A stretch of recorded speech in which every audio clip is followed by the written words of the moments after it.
to start right here and learn a little bit. All right. Well, we are inside the Stoner building.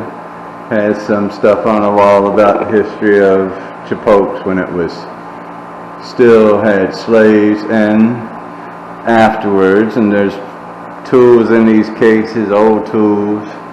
Come around to the little Indian display, and then what I guess her Mary Ann Jones's house looked like on the inside when it was first built, the mansion that we'll be going to. And then we had Henry Blunt. Now I forgot about his name, but it was the big white house that was down in the corner. He was the farm manager. That's what sign says. He was born here as a slave at the time, around 1865. And by 88, he was living in Surrey County and was hired by Roberta Jones, the first people that owned the place, to do the day-to-day operations. But he had a nice house down on the corner of property right there, and he oversees all the stuff going on. This is what the fellow looked like. So that's pretty cool. Then we had the guy that bought the place, him and his wife were lumber moguls out of the Midwest. That's what they eventually came here for, but wound up staying. It tells you all about the different trees right here. This is an informative little museum where at the beginning, this is the first stop in the Farm and Forestry Museum. So I'm gonna run around and look at it before we leave. Now, look at that. Have we come a long way or what? That is a hay loader. Looks like a death trap. You fall in it, you ain't coming out in one piece. Look at the gears. And there probably ain't no emergency switch on it. You're just gonna get ground up. And if we have a sickle of some sort here. Does it have a number? 9. Nah. Mowing machine. It's a mowing machine. Oh my goodness. Oh, there it is right there. Top mower. What's that big thing over there? Red River Standby. Number 8. That's a grain thresher. That big contraption back there thrashes the grain. 4 is a tobacco basket right there. Plow of some sort, right? 3 is a hay tedder. Okay, that's what this is. It's a lot of old stuff. I don't even know what half of it is. I had to read the numbers. Very interesting that it's still in this kind of shape. Lord kettle. Lord tall kettle, Lord kettle. Racine, Wisconsin. Number 16. 2 horsepower gasoline engine. It's a cotton gin. Where? Right there. 19? A cotton gin. If you've never seen one, like I haven't actually seen one other than book, that right there is a cotton gin. Looks like it has a little hair on the bottom to sort out the cotton from the seed that's on top of it. Feed mill, and I'm sure that's some sort of pretty neat stuff in here. That doesn't have a label, but I'm sure it's okay.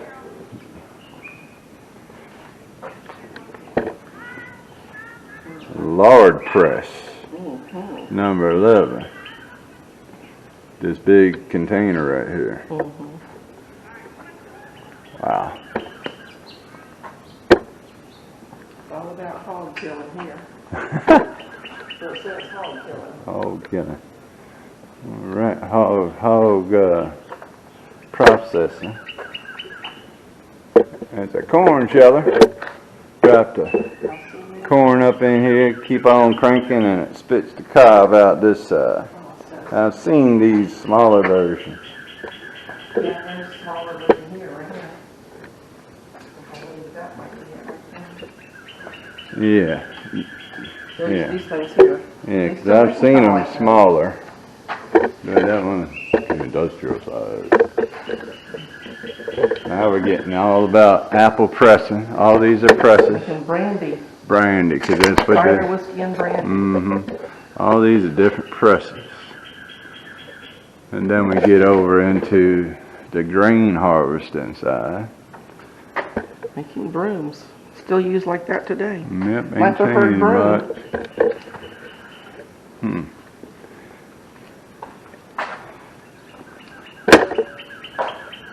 Hand pump. Oh, what's number 7? Looks interesting. That's number 7, this big Fanning thing. mill. Right here. A fanning mill.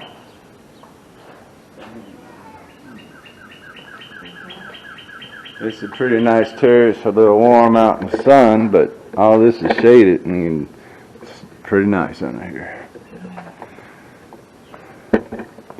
There's some John Deere green right there, baby. Alright. Big old rick. Alright. All these were rolled down last night, so we're gonna look like we got 4, maybe 5 or more buildings, and they all have roll-up doors with the farm equipment throughout the year, so we're gonna go check it out.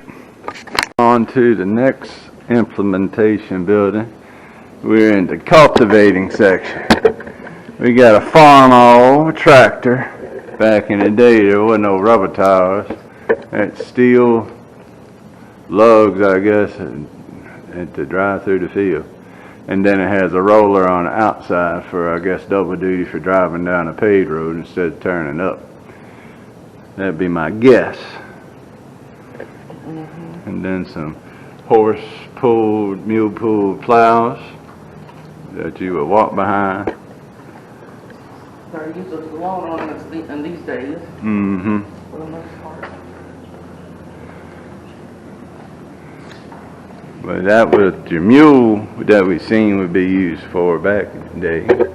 You would hitch it up and it would look something like that. And that would be the collar so you didn't hurt or hurt less. I'm sure it hurt anyway, a little bit. Then you got a buggy, number 9.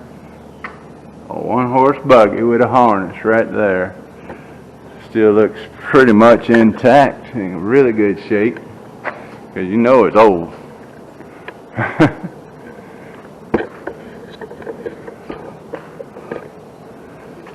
And these are the muzzles, keep from biting. Look exactly. Ain't changed much. Maybe the material, but not the rest of it.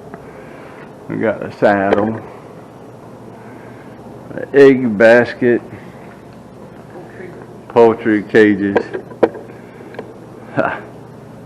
Now, these are not, they've been around forever. Even I had one when I was a kid. That's a rabbit trap. Put some carrots and lettuce back in the back, maybe an apple. Bunny goes in here, trips the trip lever, and then you come out there and dispatch it and have rabbit stew. Still successful today.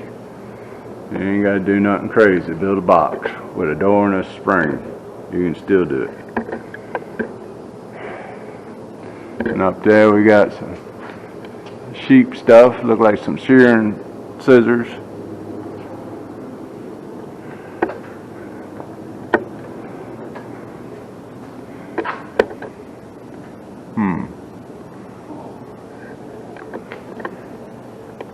Peanut farming. Really? Sure enough, that's what it says on the side of that, peanut planter. Well, that's interesting. What is that big old gargantuan thing? Number 9. Yeah. A 1-horse horse swing cart with peanut shock sticks. Your guess is as good as mine. I had to ask Jimmy Carter about that. Number 9, horse swing out cart, peanut shock, peanut sticks. That's that thing. Yeah. I don't know how it operates. Well, you can get an idea by the changes and things like that. Looks like it pulls it up or something. Looks like some kind of cantilever action going on. I don't know. This is probably something to do with the peanut, got nails on the inside, so it's probably, Alright. Battery changing down. there, this is 30s. Yeah. Alright. Oh, okay. So we're on the wrong side of the house. Okay, so 16 to probably 1800s, maybe late. You still had your hearth burning everything and cooking with your cast iron pots and pans. Then as we progress to more modern, now we're back into 1890s. We have wood or coal burning. I see a coal bucket down there, so I assume they were burning coal, but you could also burn wood in that stove. Then as the place was modernized, that stove was probably brought out to this barn and just put in.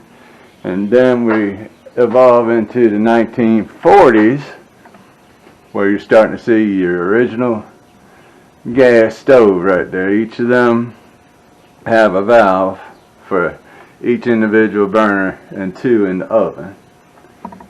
And no more sitting over a pail of water. We have an actual washing machine by Maytag. And electricity, because with the beater has a cord. Yep, I said that. Iron got a cord. So, it's pretty cool. Alright, next up, mansion time. We're getting close. We might go over and see some farm equipment. Alright, we got a Alice Chambers on the right and a Farmall on the left. Chippokes Plantation Farm and Forestry Museum is a wrap. Alright, I saw the question. Why do donkeys have such long ears? I saw that in the pamphlet. Yeah. I did read it. Do they tell you why they have long ears in the pamphlet? No, it just says, are you curious why donkeys have such long ears? Gotcha. Well, there's a couple different reasons. Obviously, the size of their ears helps them with hearing over long distances. You know that, I mean, you've probably heard a donkey bray before. You've heard them speak. You know, just how loud and how far away you can hear them from. And you also think about the climate that they originally come from is big, vast desert climates. So they're communicating with each other over extremely long distances. All right. And it also helps them cool off. The blood that circulates up through their ears is closer to the surface of their body than where it circulates in the rest of their body. And so it gets exposed closer to the air, and that helps. That's where they let off, instead of sweating, they let off heat through their ears. Okay, that's very interesting. Are you a So it's the donkey air conditioner That's right. that cools his blood, I guess, right? That's right, yeah. Keeps him cool in the arid desert environment. All right, and that's why donkeys have such big ears, folks. No, we're actually going down to see the mansion. We did the candlelight walk last night. Oh, okay, came out here for that. And then, of course, all this is closed up, so we wanted to walk around over there. Yeah. What's that called, the official name? The Farm and Forestry Museum. Farm and Forestry Museum is our next stop. That's where we're going. We're going to look at this. Why has she got such a... I saw that yesterday when I was driving by. She got an abscess or something? She's all kilter. Well, She gave birth to twins several years back, Uh-huh. and that is just kind of what her body stayed at after giving birth. She never quite regained her. Yeah, I saw it when I drove by. I said, wonder if she got some kind of tumor or something. Right, it does look like a tumor. Yeah. Rest assured, she is doing perfectly fine. Wow. That's just a result of her pregnancy. Ain't that something? I had to get a close-up look at that on the... Her name's Curly. That's Gabby. Alright, so we got Gabby the donkey, Curly the goat, and Tazwell the big old pig over there. Hee hee. Alright, let's go check this goat out a little closer.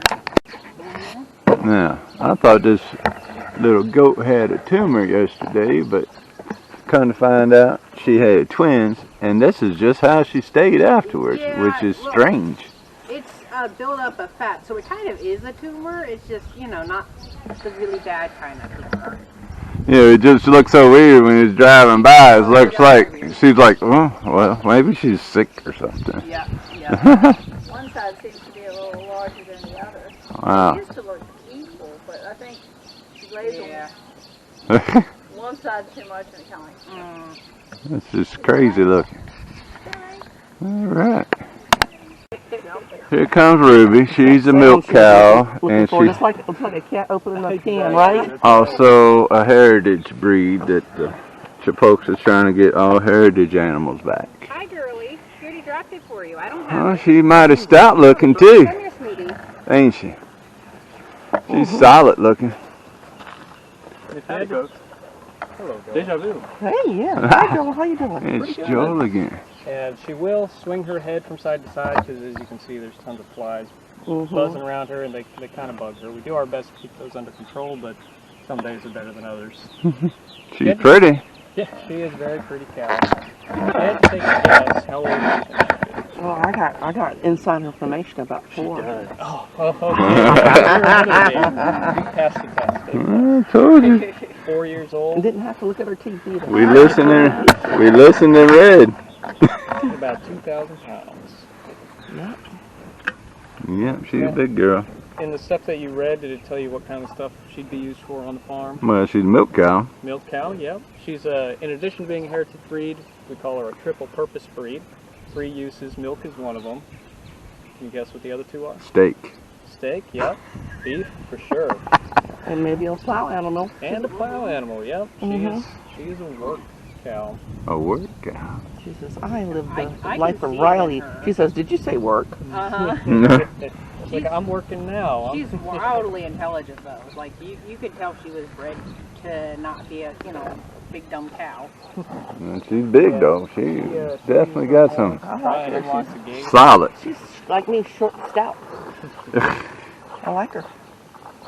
Yeah, she's pretty good. A lot of Myself, and I'll give myself a mud bath. Oh yeah, that was in the thing. Why do pigs roll in the mud? You know why? That's what we Stay cool. Get the One- flies that's off. one. and Yeah. keep the flies off, because I don't see he don't have a whole lot of flies compared to the No. cow. He has, the mud serves like an insect repellent, also sunscreen. Mm. It coats them. The Tazwell usually will go anywhere for peanuts. So all of these ambassador animals, they may have told you, are here to represent animals that would have been here many years ago. So they wanted pigs for, obviously. Are they on permanent loan to you, or are this Oh, a person? we own them. You own them? Okay. You like the oh, he got some cutters. Yeah. He has, those tusks, you Mm. have to file them down when they get really long. But if you would like to pet Tazwell, you can. He's real wiry, and they used to use their hair for brushes, like hair brushes, toothbrushes, paintbrushes, and stuff like that. And of course, they have a big nose. You got They big can teeth. smell very well, and Tazwell has a trick. Sure. Tazwell. I need my He's gonna camera. think you have a peanut. Oh, no. I'm just trying to get his teeth. Sit. Don't eat that. Tazwell, sit. Oh, he thinks you've got a peanut. Mike it. Tazwell, sit. Sit. Sit. Look at Sit. him. You didn't sit all the way, did you? Sit. Like a puppy dog. Sit. I don't want to sit.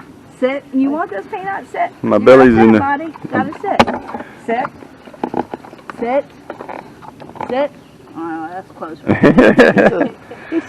My belly was getting in the way. Yeah. Yeah, but he will do a good sit for you. I had a neighbor train cat one time to jump through a hoop. That's kind of remarkable. We need to do that with Taz. Have to do what? We need to do that with Taz. Have him Get him do to go through a hoop. Oh, that would be interesting. Would y'all like to come over here and meet our pasture pal? Our farm friend. He's a peanut island, ain't he? Yes. It's Curly. Curly said, "Oh, I'm going to kiss the camera." Curly, I got the they food. have food. Come here, no, is that okay?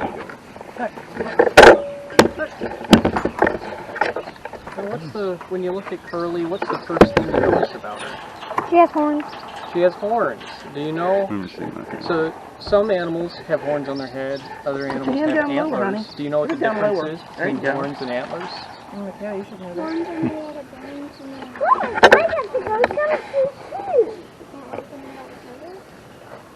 Are antlers That's made a out good of guess. cartilage? I don't know. Not exactly.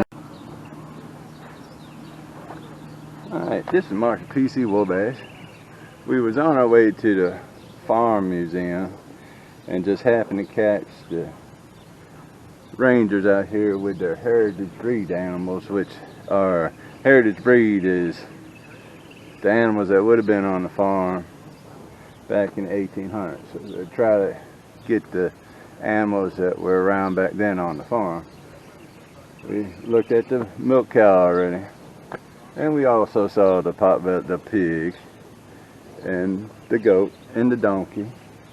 But Tazwell, the pot-bellied pig, he decided it's time to lay down because it's getting a little warm out here. So I brought y'all back over here, and look at him right there, laying in mud up to his body, just sitting there chilling, gone to sleep.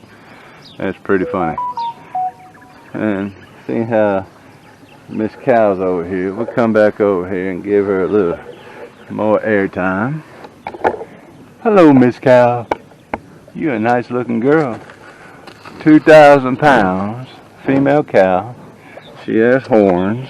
She's very nice looking. Not a bad cow. Hey, baby. Alright. Just wanted to bring y'all over for that. Bugs are bothering her right now. Got a couple of kids over there looking at the donkey. But Taz, he's cracking me up. Alright, later.